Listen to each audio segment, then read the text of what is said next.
Hello students, मैं Satyendra sir आपके विद्यालय आर्यसानंद पब्लिक स्कूल बहरिया प्रयागराज से हूँ। हम आपको इन क्लास 10 मीन्स कक्षा 10 क्लास 10 की साइंस के बारे में जानकारी आपको देंगे। यह कदम आपकी प्रबंध समिति ने आपकी शिक्षा व्यवस्था को ध्यान में रखते हुए किया, क्योंकि आपको ये पता है कि कोरोना जैसी वैश्विक महामारी आपके यहाँ दस्तक दे चुकी है और उससे पूरा विश्व परेशान है। उस स्थिति में ऑफलाइन शिक्षा का संचालन हो नहीं पा रहा था, तो आपकी प्रबंध समिति ने यह फैसला लिया कि आपको ऑनलाइन सिस्टम के माध्यम से कुछ महत्वपूर्ण और जरूरी सिलेबस जो एग्जाम से रिलेटेड है वो आप तक पहुंचाते रहे। तो हम आपको साइंस में भौतिक पार्ट लेकर के आए बच्चों। उसमें हम आपको पूरे सिलेबस की कंप्लीट तैयारी करा देंगे। जहाँ तक है भौतिकी मेरे आपके विद्यालय खुलने के पहले हम पूरा करवा देंगे। तो आइए सबसे पहले हम लोग ये जानते हैं कि हमें भौतिकी में पढ़ना क्या है। 10th क्लास के स्टैंडर्ड आपका लो होगा, ये मुझे पता है। कोशिश करूंगा कि आपको बेहतर से बेहतर चीजें दें। सबसे पहले क्या होता है, पहले तो हम लोग सिलेबस डिस्कस कर लें, अपनी नोट्स बनाते चलिएगा, क्योंकि हम ऑफलाइन कैसे पढ़ाएंगे वैसे ऑनलाइन भी यहाँ पढ़ाएंगे। सारी जिम्मेदारी सारी पूरी निजता के साथ हम आपको पढ़ाएंगे। यदि आपको पढ़ने में कहीं भी किसी भी प्रकार की कोई समस्या आएगी या क्लास कम समझ में आएगी तो ये हमारा व्यक्तिगत नाम है और ये हमारा कांटेक्ट नंबर है 8127169726। अपनी किसी भी समस्या को आप बाई कॉल मीन्स फोन करके या फिर आप व्हाट्सएप करके अपनी समस्या या फिर अपने प्रश्न आप मुझसे पूछ सकते हैं।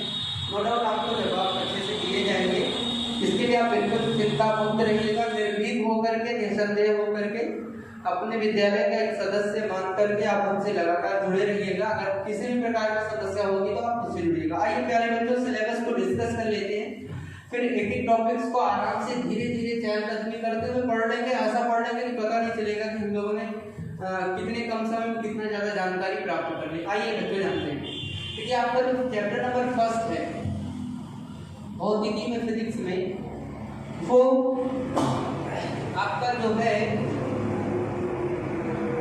लाइट। आपने चैप्टर का नाम बिल्कुल पढ़ा होगा। बुक्स अवेलेबल ना हो तो ऑनलाइन आप डाउनलोड कर सकते हैं। एनसीईआरटी पैटर्न्स की सारी बुकें आपको ऑनलाइन मिल जाएंगी, वो आप डाउनलोड कर सकते हैं। अगर समस्या होगी तो आप संपर्क करिएगा, हम बताएंगे। पहले चैप्टर का नाम आपका है फिजिक्स में लाइट, जिसे हम लोग बोलते हैं reflection of light. Sorry, light में कितनी चीजें पढ़ेंगे हम लोग? एक रिफ्लेक्शन पढ़ेंगे और एक हम रिफ्रैक्शन पढ़ेंगे। देखिए अंग्रेजी तो अभी से अगर आप बेस बना करके चलेंगे तो आप जब बड़े होंगे तो थोड़ा सा आपको बड़ी परीक्षाओं में तो जाना होगा। आईआईटी हो गया, एमडी हो गया, सीडीएस की परीक्षाएं हो गई, मेडिकल लाइंस में जाना होगा, तो कहीं ना कहीं अंग्रेजी सब्जेक्ट आपके लिए मोस्ट इंपॉर्टेंट होगा। इसलिए इसकी जानकारी थोड़ा सा लेते रहिएगा। कम मात्रा में भी प्रयोग करेंगे, लेकिन आप जो करेंगे वो समझ जाएंगे, बिल्कुल आप चिंता नहीं कीजिए। तो पहले चैप्टर का नाम है लाइट। इसमें हम लोग पढ़ेंगे रिफ्लेक्शन क्या है, रिफ्रैक्शन क्या है, स्कैटरिंग ऑफ लाइट क्या है। तो इन सारी चीजों के बारे में हम पढ़ेंगे। यहाँ प्रकाश पुस्तक में हमने रख दिया परावर्तन व अपवर्तन। ये जैसे ही खत्म होगा तुरंत हम लोग पहुंचेंगे human I and colourful world, मतलब मानव पुत्र तथा रंग बिरंगा संसार। फिर हम अपनी पूरी जानकारी अपने नेत्र से जुड़ी क्या होगी उनकी चर्चा करेंगे। इस वाले टॉपिक्स में या मिरर का भी अध्ययन करेंगे। अच्छा, उसके बाद आप पढ़ेंगे इलेक्ट्रिसिटी, जिसे हम लोग बोलते हैं विद्युत के बारे में पढ़ेंगे। फिर आपका क्या हुआ कि magnetic effect of electric currents, मतलब कि विद्युत धारा के चुंबकीय प्रभाव। मैग्नेटिक का मतलब होगा चुंबकीय, इफेक्ट का मतलब होगा प्रभाव, इफेक्ट ऑफ इलेक्ट्रिक करंट का मतलब होगा विद्युत धारा के प्रभाव। उसके बाद हम पढ़ेंगे सोर्सेस ऑफ एनर्जीज, ऊर्जा के स्रोत कौन कौन से, कहाँ से ऊर्जाएं आपको मिलेंगे, उनके बारे में पढ़ेंगे। देखिए बोर्ड एग्जाम के लिए ये चारों चैप्टर आपके लिए मोस्ट इंपॉर्टेंट है, तो हमको इस पर गहन अध्ययन करना है और जो भी अंक निर्धारित बोर्ड ने किया है अपने पूरे अंक लाने हैं और आपको आपको टॉपर्स बनना है। ऐसे निष्ठा के साथ आप लोग पढ़िएगा, मेरे साथ जुड़े रहिएगा, हम आपको बिल्कुल पूरे आनंद के साथ पढ़ाएंगे। आप बिल्कुल चिंता नहीं करिएगा, आपको ऐसा कोई टॉपिक नहीं होगा जहां आपको समझने में असुविधा होगी। तो हम उम्मीद करते हैं कि आप सिलेबस को नोट कर लिए होंगे, नहीं तो वीडियो को आप पॉज कर लिया करिएगा, फिर नोट कर लिया करिएगा या स्क्रीनशॉट ले लिया करिएगा और बढ़िया से रफ और पेन की व्यवस्था के साथ बैठिएगा, जिससे कि आपको प्रॉब्लम ना हो नोट करने में। तो हम रिवाइज करते हैं और पहले टॉपिक की शुरुआत करते हैं। प्यारे बच्चों, हमारा जो पहला टॉपिक होगा वो हम उसे रहने देते हैं, नाम उसका है लाइट। सबसे पहले हम लोग ये जान लें कि आपकी लाइट है क्या, मतलब आपका प्रकाश क्या है, यह प्रश्न चिन्ह बनता है। तो सबसे पहले जानते हैं कि लाइट क्या है, इनके बारे में। देखो बच्चों, आपका स्तर तो बहुत छोटा है, 10वीं क्लास के बच्चे हैं, तो आपको उतनी पर्याप्त जानकारी दे दी जाएगी जितनी आपको आवश्यकता है। तो आइए सबसे पहले लाइट क्या है, प्रकाश क्या है, हम फिर लेकर के बैठेगा लिखते चलिए कि प्रकाश क्या है, एक प्रकार की ऊर्जा, means light is one type of energy. प्रकाश क्या है, एक प्रकार की ऊर्जा है। ये आपको परिभाषा के रूप में मिल रही है कि प्रकाश क्या है, प्रकाश एक प्रकार की ऊर्जा है। अगर कोई पूछेगा कि प्रकाश क्या है, सर प्रकाश एक प्रकार की ऊर्जा है। अच्छा, दूसरी चीज क्या है कि प्रकाश में एक गुण होता है, वो कौन सा गुण होता है कि यह स्वयं नहीं दिखता, स्वयं दिखाई नहीं देता, मतलब यह विजिबल नहीं है, लाइट आपकी विजिबल नहीं है, दिखती नहीं है, या स्वयं दिखाई नहीं देता, परंतु आपने देखा होगा, परंतु किसी वस्तु को देखने में सहायता प्रदान करती है, सहायता प्रदान करती है। मतलब हम ये कह सकते हैं कि प्रकाश एक प्रकार की ऊर्जा है जो स्वयं दिखाई नहीं देती, लेकिन किसी वस्तु को देखने में सहायता प्रदान करती है। अब देखो, जो लाइट है उसे हम लोग ऊर्जा बोलते हैं। अभी लास्ट पर हमने देखा था सोर्सेज ऑफ एनर्जी, मतलब ऊर्जा के स्रोत। जब हम ऊर्जा के स्रोत की चर्चा करेंगे उस टाइम आपको बताएंगे कि ये ऊर्जाएं आती कहां से, कैसे डेवलप होती है। जैसे आप जानते हो कि संसार में ऊर्जा का सबसे बड़ा स्रोत क्या है, बहुविकल्पी प्रश्नों के लिए बच्चों नोट कर लीजिएगा कि जो संसार में ऊर्जा का सबसे बड़ा स्रोत क्या है, आपका सूर्य। सूर्य आपको प्रतिदिन ऊर्जा देता है, और ये ऊर्जा सूर्य के पास कहां से आती है, कैसे आती है, क्या क्या होता है, इन सब चीजों में इनकी भी जानकारी हम आपको देंगे। नहीं तो आप हमको एक बार इन्फॉर्म करिएगा हमारे नंबर से या कमेंट्स बॉक्स में जा करके, सर हमको इनकी ऊर्जाओं के बारे में जानना है, तो इसका हम एक अलग से वीडियो बना देंगे, वो आप पढ़ लीजिएगा बढ़िया जानकारी के लिए। बाकी बोर्ड एग्जाम में उनसे रिलेटेड क्वेश्चन नहीं है। तो आप ये जानिएगा संसार में ऊर्जा का सबसे बड़ा स्रोत क्या है, सूर्य। अब ध्यान ये देते हैं कि लाइट जो है, जिसे प्रकाश कहते हैं, वह एक प्रकार की क्या है, ऊर्जा है जो स्वयं दिखाई नहीं देती, परंतु किसी वस्तु को देखने में सहायता प्रदान करती है। आइए जरा से जानते हैं कि इस लाइट में गुण कौन कौन से होते हैं, उनकी चर्चा करते हैं। प्रॉपर्टीज ऑफ लाइट, मतलब यह है कि हम कह सकते हैं कि प्रकाश के गुण। ये बच्चों आप बहुविकल्पी प्रश्नों के लिए बेशक आप याद रखे रहिएगा, प्रकाश के गुण कौन कौन से गुण हैं, हम एक एक को डिफाइन करने चाहिए। पहली चीज ध्यान रखिएगा कि प्रकाश का पहला गुण है कि प्रकाश जो है वह सीधी रेखा में गमन करता है। पहला गुण नोट करते चलेंगे, प्रकाश सीधी रेखा में गमन करता है। गमन करने का मतलब है कि गति करता है, जाता है, गमन करता है। अब जरा ध्यान दें कि प्रकाश सीधी रेखा में गमन कैसे करता है, इसका छोटा सा प्रैक्टिकल कर लेते हैं बोर्ड पर। आप मान लो कि आपके पास ये स्लाइड्स हैं, 4 स्लाइड्स हैं, चारों स्लाइड आपने एक सीक्वेंस में खड़ी कर रखी है। स्लाइड का मतलब मान लें कि कांच का कोई शीशा है, चारों शीशों को ऐसे, या दीवार मान लें, 4 दीवार को ऐसे, 1 फिर 2 फिर 3 फिर ये 4 ऐसे लगाए। अब क्या हुआ कि हमने यहीं पर एक कैंडल जला दिया। कैंडल का मतलब होता है मोमबत्ती। अब मोमबत्ती आप जानते हो कि लाइट देती है, प्रकाश देती है, चारों दिशाओं में देती है। देखिए अब क्या होगा कि जब ये लाइट देना शुरू किया, अब यहीं पर आप छिद्र कर दीजिए, ये देखिए और यहाँ पर आप एक ऐसी बॉडी लगा दीजिए जहाँ पर छिद्र ना हो, तो आप देखोगे कि यहाँ से प्रकाश होते हुए सीधे यहाँ पर होता है। आया? इससे आपको ये पता चला कि प्रकाश कैसे जा रहा है, सीधे जा रहा है। लेकिन मान लेते हैं कि हमने इस छिद्र को बाद में जो है यहाँ छिद्र ना करके यहाँ कर दिया, इस स्थान पर कर दिया।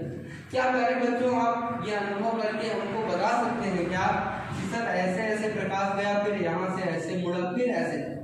ऐसा नहीं होता, बिल्कुल नहीं होता। इस बात से ये पता चल जाती है कि प्रकाश जो होता है वो सीधी रेखा में जाता है। अच्छा, दूसरी चीज, मान लो कि ये टॉर्च है, आपने लाइट ऐसे जला दी, अब इसके सामने अपना हाथ लाओगे तो आप देखोगे कि प्रकाश के मार्ग में बाधा उत्पन्न हो गई। मतलब ये नहीं कि प्रकाश ऐसे गया फिर ऐसे मुड़कर फिर ऐसे, मतलब है कि प्रकाश को जाने के लिए कैसा चाहिए, बिल्कुल सीधा माध्यम चाहिए। मतलब है कि सीधी रेखा में बनता। एक बात की पुष्टि हो, हम इसे इरेज कर देते हैं। अब जरा सा ध्यान देते हैं कि प्रकाश सीधी रेखा में गमन करता है, मोस्ट इंपॉर्टेंट। दूसरा गुण क्या है, जैसे आपसे बहुविकल्पी में पूछेगा कि प्रकाश कैसे गमन करता है, सीधी रेखा। सीधी रेखा को हम लोग बोल सकते हैं रिजु रेखा, लीनियर लाइन बोल सकते हैं। रिजु रेखा, रिजु का मतलब आपने गणित में पढ़ा होगा, रिजु कोण। 180 अंश का कोण जो होता है वो रिजु कोण कहलाता है। तो अपोजिट डायरेक्शन ऑलवेज टेक 180, तो विपरीत दिशाएं जो होंगी वो हमेशा 180 अंश बनेंगे। ऐसे देखिए 98 और 90, 90 90 180। अब आइए जरा सा देखते हैं कि रेखा में गमन करता है। देखिए दूसरी महत्वपूर्ण बात क्या है कि प्रकाश, प्रकाश का मतलब लाइट, प्रकाश संचरण के लिए, संचरण का मतलब गति करने के लिए, जाने के लिए, प्रकाश संचरण के लिए माध्यम आवश्यक नहीं है। माध्यम का मतलब होता है मीडियम। अब जरा इसके बारे में जान लेते हैं, मीडियम का प्रकाश संचरण के लिए माध्यम आवश्यक नहीं है। अब जरा जानते हैं कि माध्यम क्या है। जैसे मान लेते हैं ये आपकी टॉर्च है, बिल्कुल। अच्छा, आप टॉर्च में ये देखे होंगे यहाँ पर बल्ब लगा होता है, बल्ब में भीतर इनका टंगस्टन होता है। अब बताइए टंगस्टन जब जलता है तो किससे होकर के जाता है, सर कांच से होकर के जाता है, देखे होंगे। अच्छा, फिर यहाँ से भी प्रकाश निकलता है, फिर यहाँ भी कांच होता है। क्या बताइए इस कांच के बाहर प्रकाश निकल करके फैलता नहीं, फैलता है। दूसरी चीज, सूर्य आपका मान लो आपके वायुमंडल में, अंतरिक्ष में है, वायुमंडल बहुत ऊपर है, बीच में आपका स्पेस है या वैक्यूम है, जिसे हम लोग बोलते हैं क्या, निर्वात। वहां से प्रकाश का होते होते पृथ्वी तक नहीं आता है। इसके बीच की जो डिस्टेंस है वो इसका मीडियम, इसका माध्यम। जैसे इस प्रकाश जहां से निकला और इसके बीच में हवा रही, एक माध्यम ये हो गया। अब फिर कांच आया तो एक माध्यम ये हो गया, फिर हवा से टकराया फिर एक माध्यम हो गया, फिर कांच से टकराया फिर एक माध्यम। इसी को हम लोग बोलते हैं माध्यम, इसको बोलते हैं मीडियम। तो प्रकाश संचरण के लिए माध्यम की आवश्यकता नहीं होती, लेकिन ध्वनि के संचरण के लिए आपने 9वीं क्लास में पढ़ रहे होंगे कि ध्वनि के संचरण के लिए माध्यम जरूरी है। जैसे आप किसी कार में बंद हो रही है और उसका कांच बंद कर लीजिए, फिर आप उसके भीतर से चिल्लाइए, क्या बाहर आवाज आती है? आंसर आएगा सर नहीं आती। और क्यों नहीं आती है? क्योंकि सर माध्यम नहीं मिल रहा है। क्यों माध्यम नहीं मिल रहा है? ऐसा माध्यम चाहिए सर, वायु चाहिए।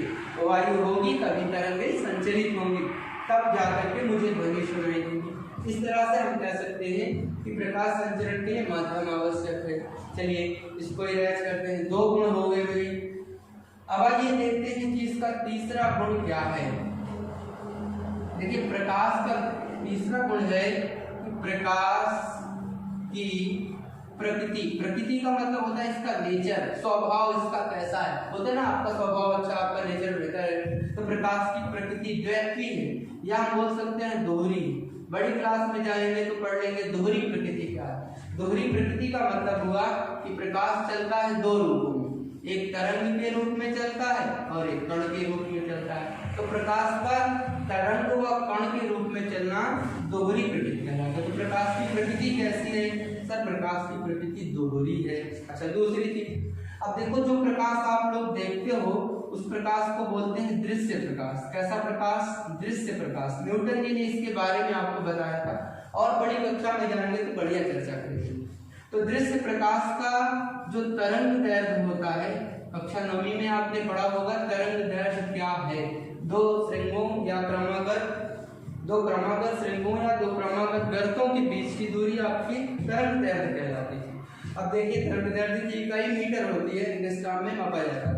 तो दृश्य प्रकाश का जो तरंगदैर्घ्य होता है वह 3900 एंगस्ट्रॉम। बहुविकल्पी क्वेश्चन में ये आया हुआ है, ध्यान रखना बोर्ड के एग्जाम में। दृश्य प्रकाश का तरंगदैर्घ्य 3900 एंगस्ट्रॉम से लेकर के 7800 एंगस्ट्रॉम के बीच में होता है। अब ध्यान थोड़ा सा प्यारे बच्चों ये दीजिएगा, सपोज करिएगा कि आपको ये ऑप्शन में ना मिले, तो आप ये जानते हैं कि एक एंगस्ट्रॉम की जो वैल्यू होती है कक्षा 9वीं में पढ़े रहे होंगे 10⁻⁻10 मीटर की होती है। अब चलिए यहाँ पर एंगस्ट्रॉम की वैल्यू रखो, आपको मिला सर 3900 एंगस्ट्रॉम। क्या बच्चों हम इसे ऐसे लिख सकते हैं क्या 3900 गुणे 1 एंगस्ट्रॉम, क्योंकि 3900 एकदम 3900 बात तो वही होगी ना। अच्छा फिर देखिए, जब 3900 से अब मल्टीप्लाई करना है, 3900 गुणे 1 एंगस्ट्रॉम की वैल्यू यहाँ पर कितना मिले, 1 एंगस्ट्रॉम बराबर कितना होता है सर 10 के पावर -10 होता है। चलिए यहाँ पर मैंने 10 के पावर -10 क्या कर लिया, मीटर कर लिया, बहुत अच्छे। अब चलिए यहाँ से इसके दशमलव पॉइंट को रिप्लेस करिए। आपने सार्थक अंक और कोटिमान के बारे में पढ़ा होगा 9वीं क्लास में, अगर असुविधा होगी तो फिर हम बता भी देंगे उसके बारे में, बताइएगा हमको जरूर। तो यहाँ का दशमलव जब उठ करके यहाँ आएगा तो ये आपकी वैल्यू होगी 3.9 इंटू 10 के पावर प्लस में 3, क्योंकि कितने अंक आए 1 2 3, जितने अंक आए उतना 10 के ऊपर 3 पावर लगा दीजिएगा। 10 के घात के रूप में लिखने को कोटिमान कहते हैं। पढ़ा रहा होगा ना अपने order of magnitude, significance of figure, इन सब चीजों के बारे में। इनटू क्या हुआ 10 के पावर -10 क्या मीटर। अब थोड़ा सा बच्चों ध्यान देना, इस वाली वैल्यू को हमने यहीं पुट कर दिया। देखो 10 की पावर 3 प्लस में है, यहाँ पर माइनस में। आपने पढ़ा रहा होगा कि सर गुणे में जो घात होती है वो जुड़ती है। आपके टीचर्स मैथमेटिक्स वाले ने बताया होगा कि गुणे में घात क्या होती है, जुड़ती है। आइए जोड़ते हैं, 10 की पावर -3 गुणे 10 के पावर 3 गुणे 10 के पावर 10। अब देखो ये आपका बेस है, बेस तो आपका इक्वल होगा, जोड़ लीजिएगा। 3 प्लस माइनस में कितना 10, तो 10 के पावर 3, धन गुणे ऋण की वैल्यू क्या होती है, ऋण माइनस में कितना 10, 10 में से 3 जाएगा, 10 के पावर माइनस में 7 आएगा। तो यहाँ पर हम वैल्यू लिख सकते हैं 10 के पावर -7 मीटर। ये आपके दृश्य प्रकाश का तरंगदैर्घ्य है। तो यहाँ पर ध्यान रखना, ठीक उसी प्रकार से इसकी वैल्यू क्या हो जाएगी 7.8 इंटू 10 के पावर -7 मीटर। तो आपको एक ऑप्शन में ऐसा भी मिल सकता है कि दृश्य प्रकाश का तरंगदैर्घ्य जो होगा वो 3.9 इंटू 10 के पावर -7 मीटर से लेकर के 7.8 इंटू 10 के पावर -7 मीटर तक होता है। आपको अगर ऐसा भी ऑप्शन मिले तो ये भी आपका ठीक है, क्योंकि बहुविकल्पी प्रश्नों में ऐसे क्वेश्चंस पहले बच्चों आते हैं। देखो दृश्य प्रकाश का मतलब ये हुआ कि ऐसा प्रकाश जिसे हमारा नेत्र, हमारे नेत्र की रेटिना जिसे अब्सॉर्ब कर सकती है। मानव नेत्र और रंग बिरंगा संसार जब पढ़ाएंगे तो कॉर्निया, आइरिस, पुतली, नेत्रता, इन सारी चीजों के बारे में हम आपको जब बताएंगे तब इन सारी चीजों को पता चल जाएगा। तो हमारी जो रेटिना थी वह इतने प्रकाश के लिए सुग्राही थी, इसके बाद के प्रकाश को या फिर इससे कम के प्रकाश को हमारा नेत्र सुग्राही नहीं हो सकता। अब आइए हम थोड़ा सा रिवाइज करते हैं, बातों को थोड़ा सा और आगे बढ़ाते हैं। तो प्रकाश के हमने कितने गुण अभी तक पढ़ लिए, 4 गुण पढ़ लिए, और उन चारों गुणों में मुझे उम्मीद है कि आपको बेहतर तरीके से समझ में आया होगा बच्चों। बाकी बातें हम लगातार आपसे करते रहेंगे, जो समस्याएं होंगी वो आप उसको अच्छे से बताते चलिएगा। अब आइए, प्रकाश की ये बात हो गई, प्रकाश के गुण की बात हो गई। अब जरा ये ध्यान देते हैं कि प्रकाश के 4 गुण हमने पढ़े अभी तक। अब आइए ध्यान देते हैं कि प्रकाश में कुछ और 2-3 महत्वपूर्ण बातें हैं। जैसे सूर्य का प्रकाश पृथ्वी पर आने में कितना समय लेता है, इसको भी मेंशन कर दें। सूर्य का प्रकाश पृथ्वी तक आने में देखो बिल्कुल 8 मिनट 16.6 सेकेंड का समय लगता है सूर्य का प्रकाश पृथ्वी तक आने में। फिर ध्यान दें, नेक्स्ट गुण जो इसका 6वें में ही प्रकाश से ही जोड़ देते हैं, चंद्रमा का प्रकाश पृथ्वी तक आने में 1.27 सेकंड का समय लेता है, या कहीं कहीं पर पुस्तकों में 1.25 सेकंड का भी समय दिया गया है। तो ये बात थी प्रकाश के कुछ बेसिक गुणों के बारे में। अब आइए हम आपके प्रकाश के कुछ वस्तुओं के बारे में जानकारी देते हैं, दीप्त और अदीप्त के बारे में। फिर उसके बाद प्रकाश की किरण पुंज के बारे में जानकारी दे देते हैं, इस पर थोड़ी सी चर्चा करते हैं। आइए इसको हम ही रह सकते हैं। आइए सबसे पहले हम लोग ये जान लें कि दीप्त और अदीप्त वस्तुएं क्या हैं और कैसी हैं, उनके बारे में। Luminous and non luminous thing, जिसे हम लोग बोलते हैं दीप्त, दीप्त को बोलते हैं ल्यूमिनियस, और एक आपकी होती है अदीप्त, जिसे हम लोग बोलते हैं नॉन ल्यूमिनियस। तो दीप्त और अदीप्त वस्तुएं हैं। आपकी परिभाषा ये बताती है कि ऐसी वस्तुएं जो प्रकाश का उत्सर्जन स्वयं करें, प्रकाश का उत्सर्जन स्वयं करें, वो आपकी क्या कहलाएंगी, दीप्त वस्तुएं। और जो वस्तुएं प्रकाश का उत्सर्जन स्वयं ना करें, वो आपकी कहलाएंगी अदीप्त वस्तुएं। तो जरा सा ध्यान देते हैं कि दीप्त वस्तुओं में कौन कौन से हैं। दीप्त का एग्जाम्पल यहाँ पर मैंने लिख दिया, उदाहरण आपसे चूंकि एग्जाम में पूछता है उदाहरण, इसलिए ध्यान रखे रहिएगा। जैसे मान लीजिएगा कि सूर्य हो गए, जैसे मान लीजिएगा कि तारे हो गए, जैसे कि मान लीजिएगा जुगनू हो गए। देखो आपके दिमाग में छोटी सी बात होगी, जुगनू का प्रकाश कहाँ से मिलता है, लूसीफेर इकलौता स्राव करता है, ऑक्सीजन से क्रिया करके जलता है, तो इनके पास कोई डार्क वर्क की व्यवस्था नहीं है। अब दीप्त के बाद आपके अदीप्त का उदाहरण क्या है। अदीप्त के उदाहरण में क्या मिलेगा आपको, जैसे आपकी पृथ्वी हो गई, जैसे आपका चंद्रमा हो गया। चंद्रमा में स्वयं का प्रकाश नहीं होता, सूर्य के प्रकाश से प्रकाशित।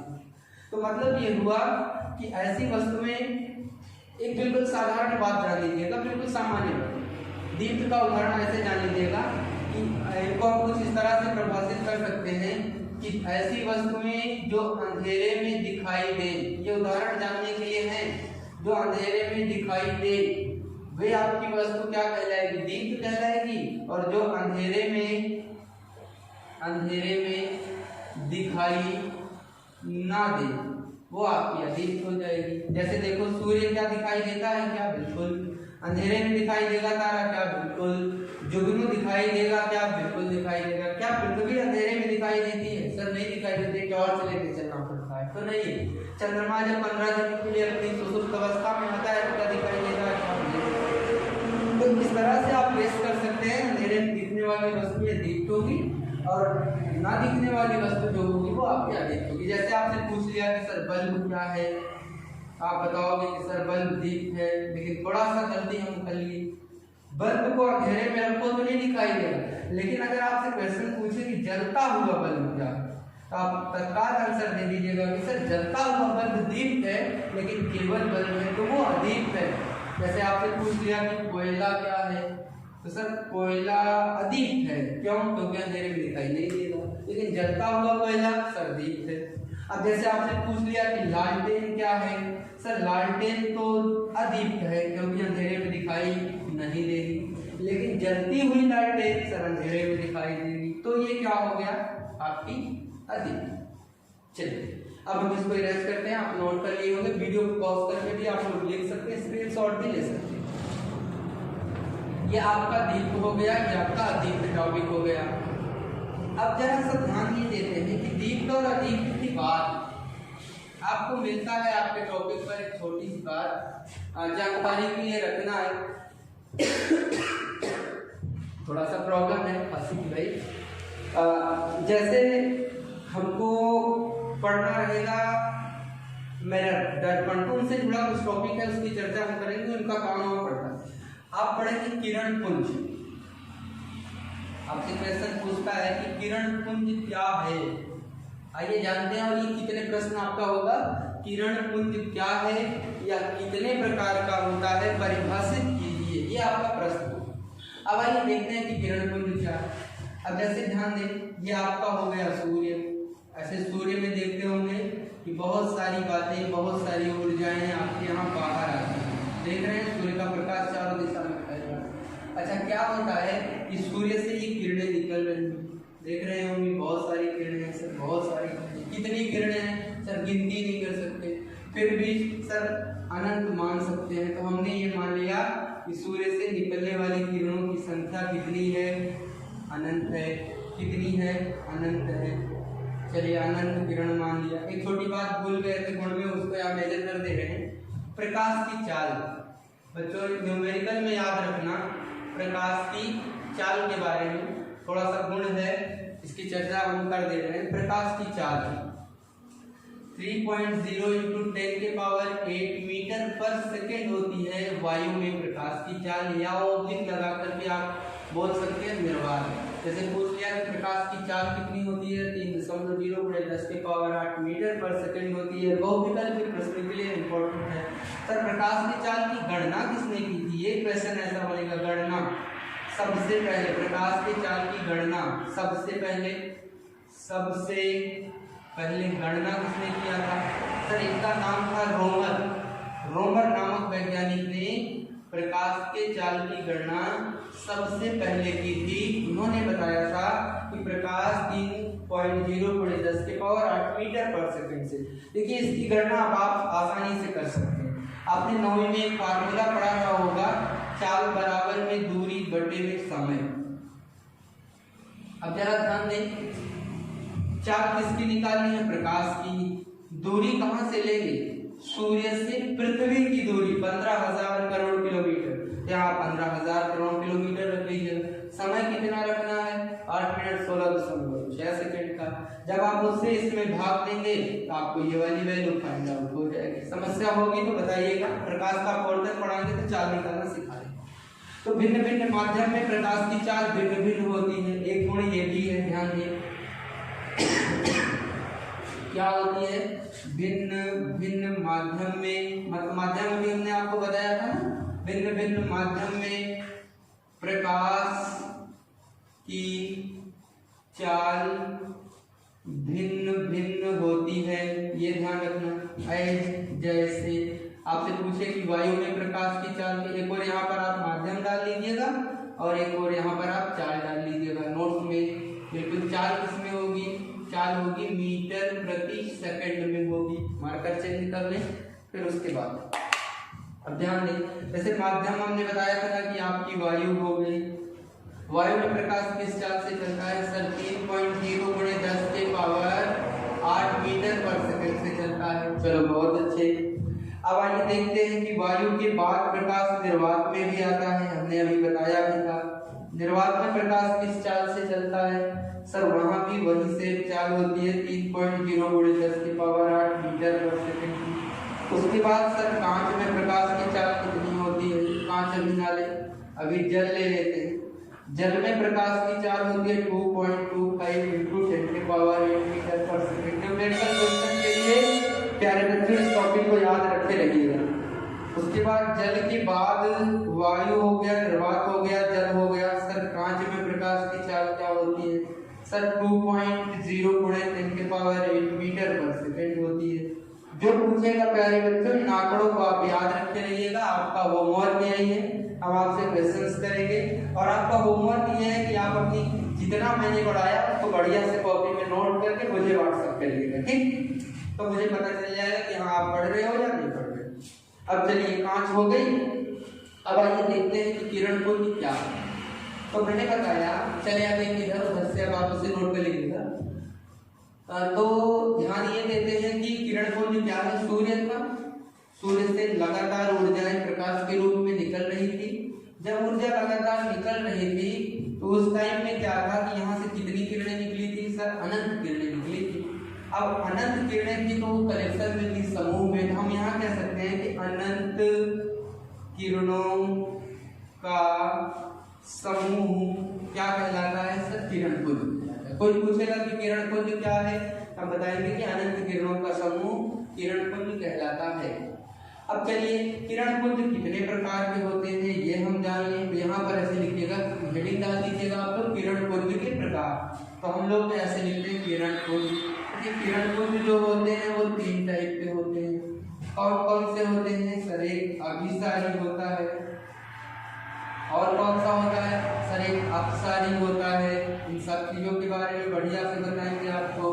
और एक कौन सा होता है, सर एक तो प्रकाश की किरण पुंज कितने प्रकार की होती है? 3 प्रकार की। कौन कौन सी? अभिसारी होती है, अपसारी होती है और समांतर होती है। तो ये थी हमारी किरण पुंज। मीन्स क्या है? अनंत किरणों का समूह किरण पुंज कहलाता है। ये कितने प्रकार की होती है? 3 प्रकार की। एक आपकी अभिसारी, एक आपकी अपसारी और एक आपकी समांतर। प्यारे बच्चों, इतना पहले आप प्यार से पढ़िए, फिर आप हमको बताइएगा कि आपको कहाँ असुविधा है, कैसी असुविधा है। फिर उसके बाद आपको हम यहीं से बिल्कुल यहीं से आगे बढ़ा करके लेकर के चलेंगे, आपको आपके सिलेबस की ओर। तब तक के लिए प्यारे बच्चों नमस्कार। मन लगा के पढ़िएगा, नाम रोशन करिएगा।